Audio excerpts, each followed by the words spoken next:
From West Point, Lakenheath, England, Hanau, Germany, and the USS John F. Kennedy in Suda Bay, Crete. From Utapao and Ubon, Thailand. From Camp Eagle, Da Nang, and Long Binh in Vietnam. From the USS Sanctuary in the South China Sea. From Yeonjugal and Osan in Korea. And from Elmendorf Air Force Base in Anchorage, Alaska. The Bob Hope Christmas Special.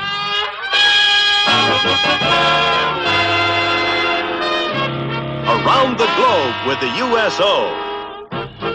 Starring Ursula Andress, Johnny Bench, Lola Falana, The Gold Diggers, Gloria Loring, Bobby Martin, The Dingalings, Miss World Jennifer Hostin, Miss United Kingdom Yvonne Orm, and Les Brown and his band of renown.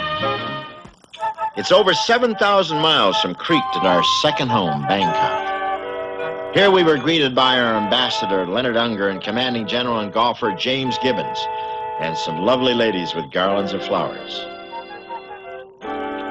Our first assignment is Utapao. Utapao is a Royal Thai Air Force base, one of the largest and one of the busiest. Our tankers and B-52s take off from here. I don't know where they go, but it can't be chartered flights. You never see any tourists on them.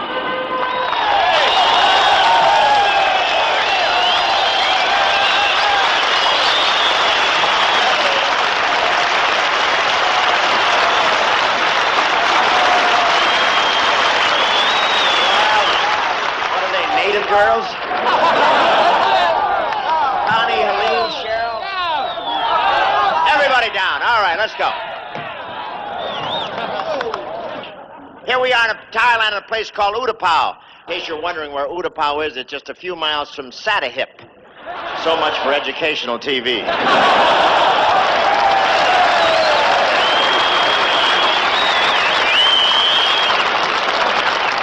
But I love this place, the Utapao Hilton. Look at that, George. Look at that. Look at those cliff dwellers back there. Look at them. I can't believe this place is over here, though, with all these buildings. It looks like downtown Peoria was drafted. And they have a wonderful mess hall here, though. It's the first time I've ever seen... All right, let me finish this line, will you? They have a wonderful mess hall here. It's the first time I've ever seen Spam wrapped in a banana leaf. Hey, aren't you glad you waited? Yeah, preload B shift. Merry Christmas. Thanks, Bob. Okay, duck it.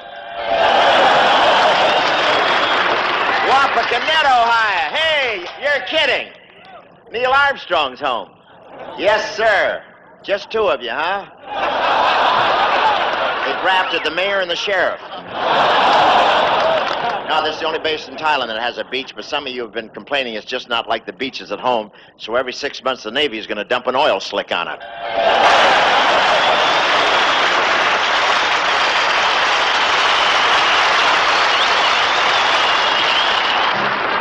It's back to two-a-day. Our second outing for the day is a supper show up at Ubon for Colonel Larry M. Kilpack and his wolf pack. Like a good mother, Colonel Kilpack sent a couple of babysitters down from the 8th Tactical Fighter Wing to look after us. It was a great comfort to have these phantoms protecting us. Those Thai mosquitoes are murder.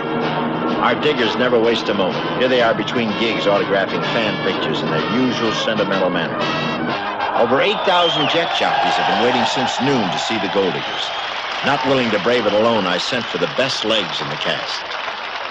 Ladies and gentlemen, I know you'll get a kick out of this next cat. At the ripe old age of 22, he was voted the most valuable player in the National Baseball League and was also named Player of the Year. He led both leagues by slamming out 45 home runs and knocking 148 runs. He batted .293 for the season, and here he is, the catcher for the Cincinnati Reds, Mr. Johnny Bench, right hand.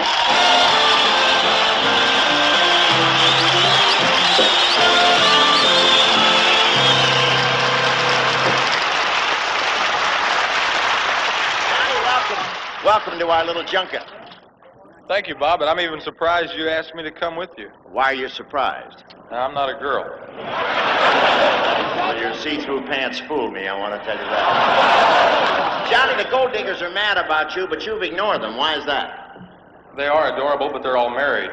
Who told you that? You did. I did? Yeah, right after you told me to wear my catcher's mask all the time. I almost starved to death.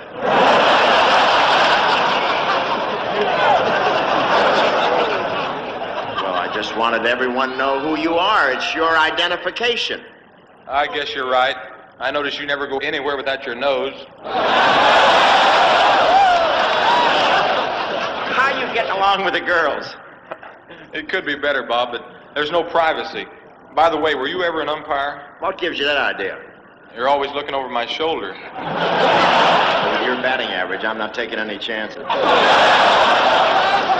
Jan, do you think that the players nowadays are smarter than they used to be? Well, look at it this way, Bob. Right now, I could be sitting on the beach in Nassau, a daiquiri in one hand, a blonde in the other. Instead, I'm here in the jungle with you. Yeah, when did you first notice that you were simple? Well, anyway, you're 23, good-looking, and your hitting and throwing has made you a lot of bread. How come you're not married? I can run, too.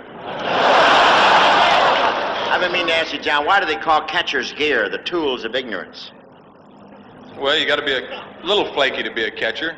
Which reminds me of a question I've been meaning to ask you. Mm-hmm. Why do they call them idiot cards?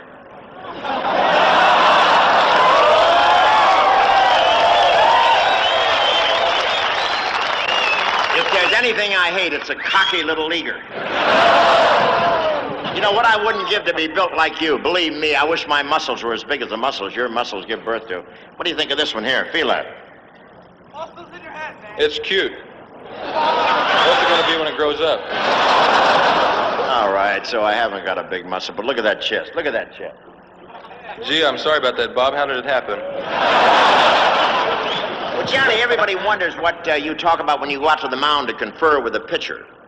Well, mostly I just try to relax him and ease the tension. Mm-hmm. Why don't we get in our uniforms and show him? Okay.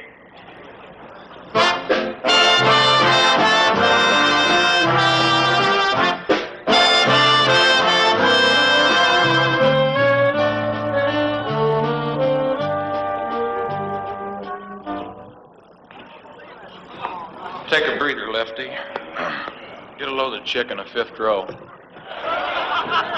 I did. Why do you think I walked the last 4 men? Wow, is that a skirt she's wearing or a belt? How about that guy? Johnny Bench.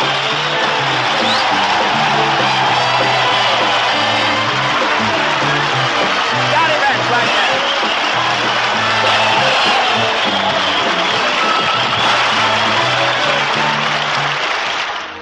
We're on the way home now with memories of a great Christmas. Christmas, the season of giving. It wasn't long before we realized we weren't on the giving, we were on the receiving end. We journeyed once around the world and came home convinced we got more than we gave. Yes, sir, a lot more than we gave. I only wish a lot of you mothers, dads, wives, and sweethearts could have shared the good times we had with your favorite fellas. I wish we could have shown you the entire show, but no chance in an hour and a half. The show ran over 2 hours at every stop. But the important show wasn't on the stage. The real show was out there in the audience, the faces of the men. No matter how many times you go, you still get excited about meeting this kind of audience, the greatest in the world. On Christmas Eve, we flew from Da Nang to the hospital ship Sanctuary in the China Sea. Here we had our most enthusiastic audience, about 300 convalescents being patched up before being sent back into the field. Also quite a few who couldn't be patched up that well, so they'll be sent home to be near their families. This is not the sort of scene that makes the 7 o'clock news, but in terms of the future, it is vastly more important. These are Vietnamese children suffering with all the ailments that come with a disaster. Malnutrition, disease, and some with wounds inflicted by a ruthless war. These dedicated doctors and nurses cure not only the physical ills, they also help heal the spirit of these innocents who have taken such a beating in this conflict. These youngsters will have to rebuild and live in the Vietnam of tomorrow, and everything we can do to keep them sound in mind and body is an investment in the future of the world. Everyone agrees that this most unpopular of wars has lasted too long, but now for the first time we can see the light at the end of the tunnel. They are coming home, although never fast enough when someone you love is involved. The president's troop withdrawal plan is working. We are getting out of Vietnam, but we can't run out. With a little more patience and unity here at home, and with God's help, this war will end within the next year. And we'll have the satisfaction of knowing that we've preserved the freedom of not only South Vietnam, but also of Southeast Asia. 45,000 of our Americans have paid the full price, and 250,000 more have been wounded in this conflict. And I think the least all of us Americans can do is to work together for a lasting peace. In peace, as in war, a nation's greatest resource is unity. One purpose, a single goal. In our hearts and minds, we must know where we're going or we'll never get there. And in the eyes of the world, we must remain the leading nation in the councils of the world. Not only in military might, but in wisdom. For the world still looks to us for leadership. An awesome responsibility which we can accomplish only if there is national unity. These boys deserve the full support of all Americans. We had a Merry Christmas with them. Good night.